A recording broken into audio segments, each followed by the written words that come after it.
যে কোনো শুভ অনুষ্ঠানে আমরা সকলেই মিষ্টি মুখ করি মিষ্টি অথবা পায়েস দিয়ে। আমি মিষ্টি খেতে পছন্দ না করলেও পায়েস খেতে কিন্তু বেশ ভালোবাসি, সেটা চিনির হোক বা গুড়ের। আজকে আমি কোনো অনুষ্ঠান ছাড়াই ভাবলাম বাড়ির সবাইকে মিষ্টি মুখ করাবো গুড়ের পায়েস দিয়ে। তারপর আর দেরি না করে তাড়াতাড়ি কড়ার মধ্যে বসিয়ে দিলাম 2 প্যাকেট দুধ।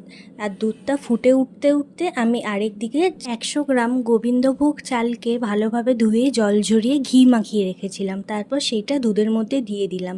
আর চালটা সিদ্ধ হতে হতে আমি অন্যদিকে গুড়টাকে নিয়ে আমি সেটাকে একটু সামান্য জল দিয়ে আমি একটু জাল দিয়ে নিয়েছিলাম, যাতে দুধটা কেটে না যায় পায়েসের।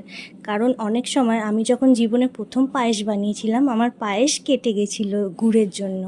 তারপর থেকে আমার পায়েসের দুধটা যাতে কেটে না যায় তার জন্য আমি পায়েসটা রান্না করে থাকি। চলো এবার পায়েসটা টেস্ট করা যাক।